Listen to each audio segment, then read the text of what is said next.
ಗೆಳೆಯರೆ, ಎಲ್ಲರಿಗೂ ನಮಸ್ಕಾರ. ಜೂನ್ 5, 2026 ಕರ್ನಾಟಕ ಸರ್ಕಾರದಿಂದ ಕರ್ನಾಟಕ ಸಿವಿಲ್ ಪೊಲೀಸ್ ಕಾನ್ಸ್ಟೇಬಲ್ ನೇಮಕಾತಿ ನೋಟಿಫಿಕೇಶನ್ ಔಟ್ ಆಗಿದೆ. ಟೋಟಲ್ 3991 ಹುದ್ದೆಗಳಿದ್ದು, ಕಲ್ಯಾಣ ಕರ್ನಾಟಕಕ್ಕೆ 596 ಹುದ್ದೆಗಳು ಹಾಗೂ ನಾನ್ ಕಲ್ಯಾಣ ಕರ್ನಾಟಕಕ್ಕೆ 3395 ಹುದ್ದೆಗಳಿವೆ. ಇದಕ್ಕೆ ಕ್ವಾಲಿಫಿಕೇಶನ್ ಬಂದ್ಬಿಟ್ಟು PUCಯನ್ನ ಪಾಸ್ ಆಗಿರಬೇಕು ಅಥವಾ ITI ಮುಗಿಸಿರಬೇಕು. ITI ನಲ್ಲಿ NIOS ಸಂಸ್ಥೆ ನಡೆಸಿರುವಂತಹ ಕನ್ನಡ ಪರೀಕ್ಷೆಯಲ್ಲಿ ಪಾಸ್ ಆಗಿರಬೇಕು. ಹಾಗೆ ITI ನ ಅಟ್ಲೀಸ್ಟ್ ಒಂದು ಸಬ್ಜೆಕ್ಟ್ ನಲ್ಲಾದರೂ ಪಾಸ್ ಆಗಿರಲೇಬೇಕು. ಹಾಗೆ ಏಜ್ ಬಂದ್ಬಿಟ್ಟು ಈ ಒಂದು ನೋಟಿಫಿಕೇಶನ್ಸ್ಗೆ 5 ವರ್ಷಗಳ ರಿಲ್ಯಾಕ್ಸೇಷನ್ ಇದೆ. ಅಂದ್ರೆ ಜನರಲ್ ಅಥವಾ ಸಾಮಾನ್ಯ ಅಭ್ಯರ್ಥಿಗಳಿಗೆ 33 ವರ್ಷ, ಹಾಗೆ SC, ST ಮತ್ತು OBC ಅಭ್ಯರ್ಥಿಗಳಿಗೆ 35 ವರ್ಷ ಮ್ಯಾಕ್ಸಿಮಮ್ ಏಜ್ ಲಿಮಿಟ್ ಆಗಿರ್ತದೆ. ಹಾಗೆ ಅಪ್ಲಿಕೇಶನ್ ಡೇಟ್ ಜೂನ್ 8ರಿಂದ ಜುಲೈ 3ರವರೆಗೆ ಅಪ್ಲಿಕೇಶನ್ ಇರುತ್ತೆ. ಅಪ್ಲೈ ಮಾಡಬೇಕು ಅಂತಂದ್ರೆ ವೇಕನ್ಸಿ ಲಿಸ್ಟ್ ಅನ್ನ ನಾನು ಸದ್ಯದಲ್ಲೇ ನಿಮ್ಗೆಲ್ಲ ತಿಳಿಸ್ಕೊಡ್ತೀನಿ. ವೇಕನ್ಸೀಸ್ ಎಲ್ಲೆಲ್ಲಿ ಎಷ್ಟೆಷ್ಟಿದೆ ಅನ್ನೋದನ್ನ ನೋಡ್ಕೊಂಡು ಎಲ್ಲಿ ಹಾಕಿದ್ರೆ ನೀವು ಸೆಲೆಕ್ಷನ್ ಆಗೋ ಚಾನ್ಸಸ್ ಇರುತ್ತೆ. ನಿಮ್ಮ ಪ್ರಿಫರ್ಡ್ ಲೊಕೇಶನ್ ಅನ್ನು ನೋಡ್ಕೊಂಡು ಅಪ್ಲೈ ಮಾಡಿ. ಒಂದ್ ಸ್ವಲ್ಪ ವೇಟ್ ಮಾಡಿ, ಅವಸರದಲ್ಲಿ ಅಪ್ಲೈ ಮಾಡಕೋಬೇಡಿ.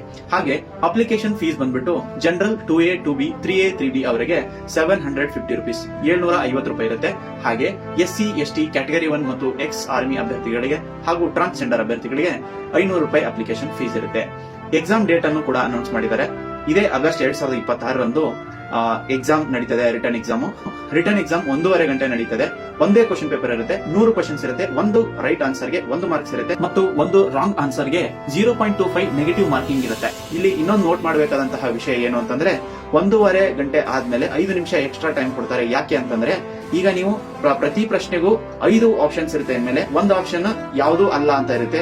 ನೀವು 5 ಆಪ್ಷನ್ ಅಲ್ಲಿ ಒಂದನ್ನ ಫಿಲ್ ಮಾಡಲೇಬೇಕು. ಇನ್ ಕೇಸ್ ನೀವು ಯಾವ್ದನ್ನು ಫಿಲ್ ಮಾಡದೆ ಖಾಲಿ ಬಿಟ್ರೆ ಅದಕ್ಕೆ ನೆಗೆಟಿವ್ ಮಾರ್ಕ್ಸ್ ಇರುತ್ತೆ, 0.25 ಮಾರ್ಕ್ಸ್. ರಿಟರ್ನ್ ಎಕ್ಸಾಮ್ ನಲ್ಲಿ ಕ್ವಾಲಿಫೈ ಆದಂತಹ ಅಭ್ಯರ್ಥಿಗಳನ್ನ 1:5 ಅಲ್ಲಿ ಫಿಸಿಕಲ್ ಎಕ್ಸಾಮ್ಗೆ ಕರೀತಾರೆ. ಫಿಸಿಕಲ್ ಎಕ್ಸಾಮ್ ನಲ್ಲಿ ಪಾಸ್ ಆದಂತವ್ರನ್ನ 1:2 ಶಾರ್ಟ್ ಲಿಸ್ಟ್ ಮಾಡಿ ಅವ್ರನ್ನ ನೆಕ್ಸ್ಟ್ ಮೆಡಿಕಲ್ ಎಕ್ಸಾಮ್ಗೆ ಕರೀತಾರೆ. ಅಡ್ಮಿಟ್ ಕಾರ್ಡ್ ಬಂದ್ಮೇಲೆ ಫಿಸಿಕಲ್ ಎಕ್ಸಾಮ್ ಅನ್ನ ಮುಗಿಸ್ಕೋಬೇಕು. ಅಲ್ಲಿ ಪಾಸ್ ಆದವರನ್ನ ಡಾಕ್ಯುಮೆಂಟ್ ವೆರಿಫಿಕೇಶನ್ ಗೆ ಕರೀತಾರೆ. ಅಲ್ಲಿಂದ ನೆಕ್ಸ್ಟ್ ಫೈನಲ್ ಲಿಸ್ಟ್ ರಿಲೀಸ್ ಆಗುತ್ತೆ. ಅಲ್ಲಿಗೆ ನಿಮ್ಮ ಸೆಲೆಕ್ಷನ್ ಆಯ್ತು ಅಂತ ಅರ್ಥ.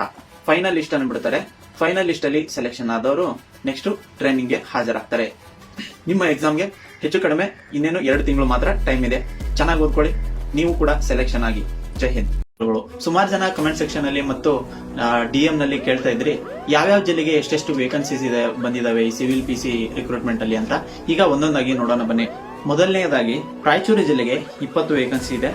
ಬಳ್ಳಾರಿ ಜಿಲ್ಲೆಗೆ 10, ರೈಲ್ವೇಸ್ ಬೆಂಗಳೂರಿಗೆ 25, ಗದಗ ಜಿಲ್ಲೆಗೆ 35, ಚಿಕ್ಕಮಗಳೂರು 50, ಉತ್ತರ ಕನ್ನಡ 50, ಉಡುಪಿ 100, ದಕ್ಷಿಣ ಕನ್ನಡ ಜಿಲ್ಲೆ 70, ಹಾವೇರಿ ಜಿಲ್ಲೆ 50, ಚಿತ್ರದುರ್ಗ 75, ಶಿವಮೊಗ್ಗ 100, ದಾವಣಗೆರೆ 25, ಮಂಡ್ಯ 100, ಕೊಡಗು 75, ಹಾಸನ 40, ಚಾಮರಾಜನಗರ 50, ಮೈಸೂರು ಜಿಲ್ಲೆ 60, ಚಿಕ್ಕಬಳ್ಳಾಪುರ 50, ಕೋಲಾರ 50, ತುಮಕೂರು 50, ಬೆಂಗಳೂರು ಗ್ರಾಮಾಂತರ 25, ಮಂಗಳೂರು ಜಿಲ್ಲೆ 125, ಹುಬ್ಬಳ್ಳಿ ಧಾರವಾಡ 75, ಮೈಸೂರು ನಗರ 70, ಬೆಂಗಳೂರು ನಗರ 2015 ಪೋಸ್ಟ್.